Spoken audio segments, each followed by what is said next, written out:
Ang 20 billion ay para sa 11 million PPEs, hindi 3 million.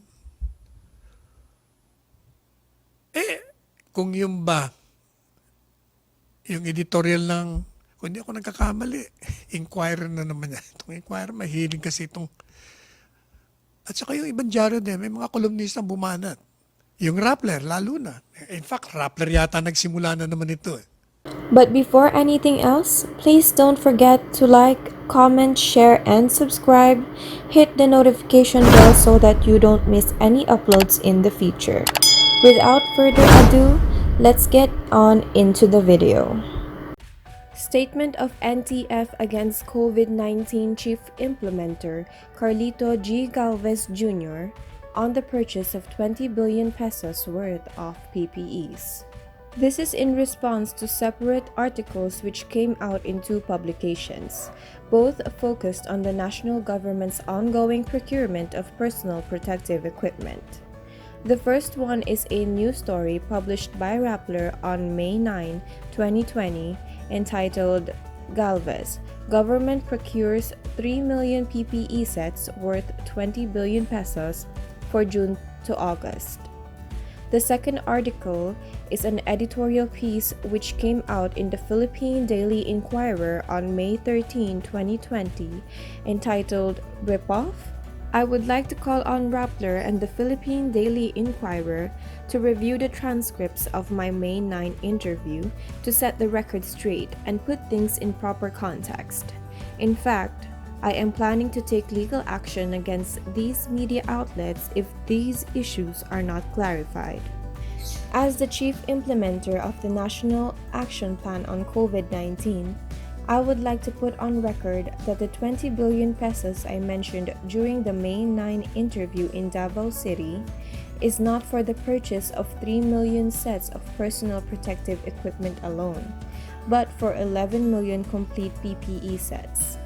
The 3 million PPEs that was cited in the Rappler and PDI articles are actually part of the first tranche of 11 million PPEs worth 20 billion pesos to be purchased by the Philippine government.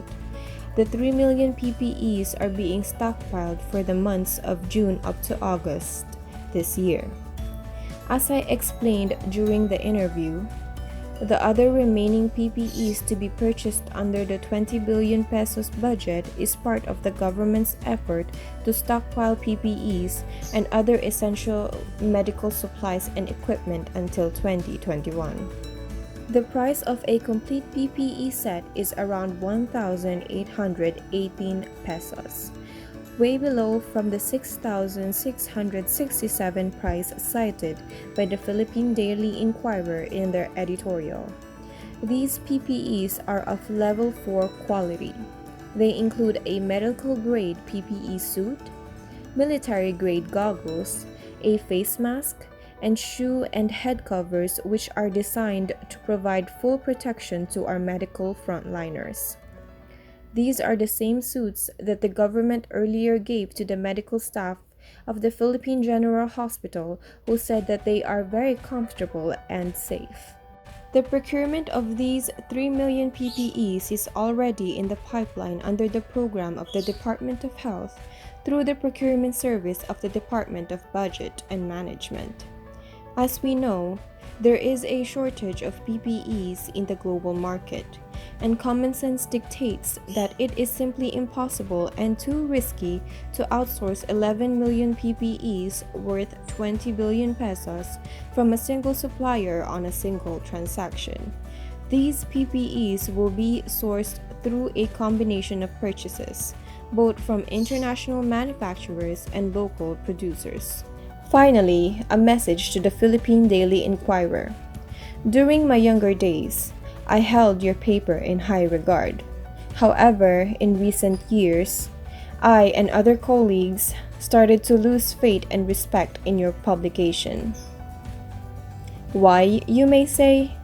Because your paper seemed to have forgotten that objectivity, fairness, and accuracy are the bedrock of true journalism.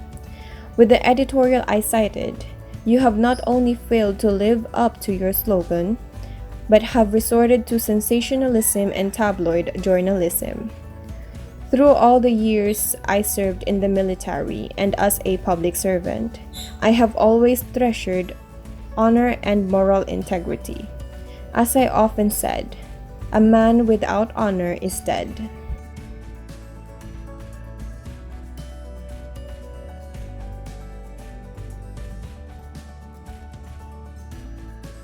Yung isang pahayag ni Secretary Carlito Galvez na umani ng kritisismo editorial at banat sa kanya at sa gobyerno. Ano po ba yun? Sa isang press con, nabanggit niya na meron tayong nilalaan na 20 billion pesos para sa pambili ng PPE or Personal Protective Equipments. Sa kanyang pagkikwento, paghahayag, kaugnay dun sa pagbili ng PPE, nabanggit niya doon yung bibiliin 3 million. Ang ginawa naman ng iba, sus Maria Josep, dinivide nila yung 20 billion divided by 3 million.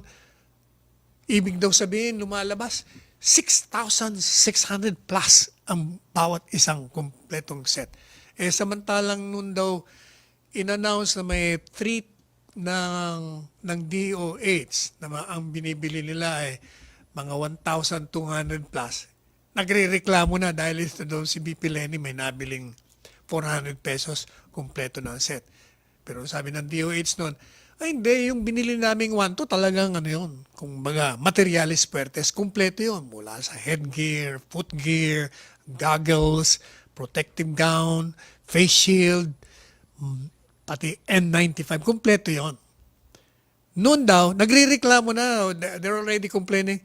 Tapos ngayon biglang 6,000 plus. O, tingnan niyo yun. Tinignan ko po yung transcript. Totoo, may sinabi 3 million.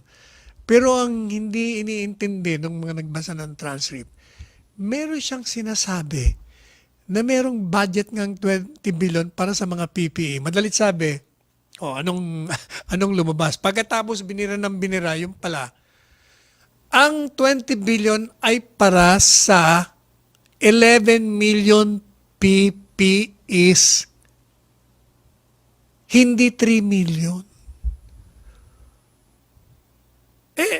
Kung yung ba, yung editorial ng, kung hindi ako nagkakamali, Inquirer na naman yan. Itong Inquirer, mahilig kasi itong, at saka yung ibang dyaryo din, may mga kolumnista bumanat. Yung Rappler, lalo na. In fact, Rappler yata nagsimula na naman ito. Totoo, may binanggit na 3 million. Ano ba naman yun na tinawagan nyo si Secretary Galvez? At tinanong nyo, Secretary Galvez, dinivide namin, parang lumalabas 6,000 plus. Ito bang ibig nyo sabihin? Na ganito na ang halaga ng PPE? Ay hindi. Ang ginawa nyo, inilabas nyo kagad, binanatan nyo na, criniticize nyo na. Ano ba naman kayo? Napaka-basic naman yan. Before you publish articles or news, tanungin nyo muna kung totoo o hindi. Kahit ako pag may nagpapadala po sa akin, sabi ni ganito. Ano yun cabinet member. Nasa social media, tapos nandun pa yung pangalan, nandun pa yung mukha. Hindi, akala nyo ba naniniwala ka agad ako? Tatanungin ko mismo yung cabinet member, totoo ba ito? Hindi, fake news. Yun dapat ang gagawin natin. Hindi po pwedeng forever po tayong ganito. Yung nga sinasabi ni Presidente Duterte, okay lang bumanat kayo. Basta yung totoo. Huwag na kayong lilika ng mali. Kasi yun ang nagsisimula ng gusot sa ating lipunan.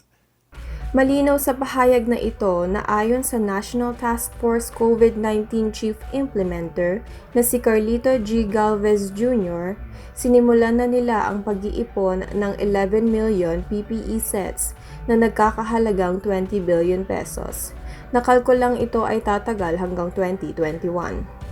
Pinuna ni Galvez ang mali at malisyo ang 3 million PPE sets na nabanggit sa news article ng Rappler at Philippine Daily Inquirer ay isang bahagi lamang ng 11 million PPE sets na nagkakahalagang 20 billion pesos na bibilhin ng Philippine government na kinalkulang tatagal hanggang 2021.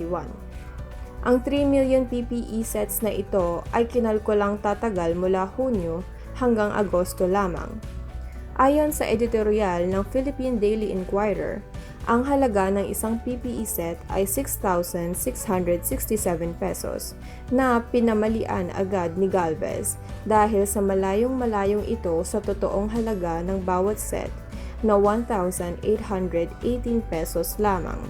Sa news article na inilabas ng Rappler at Philippine Daily Inquirer na nagsasabing maglalabas ang Philippine government ng 3 million PPE sets na nagkakahalagang 20 billion pesos. Naglabas ng updated news article ng Rappler na ibinubunton ang sisi sa magulo di umanong transcript at notes na inilabas ng Philippine Information Agency Distribution Group, kaya nagkamali sila ng intindi sa orihinal na pahayag ni Galvez noong May 13, 2020. But before anything else, please don't forget to like, comment, share, and subscribe.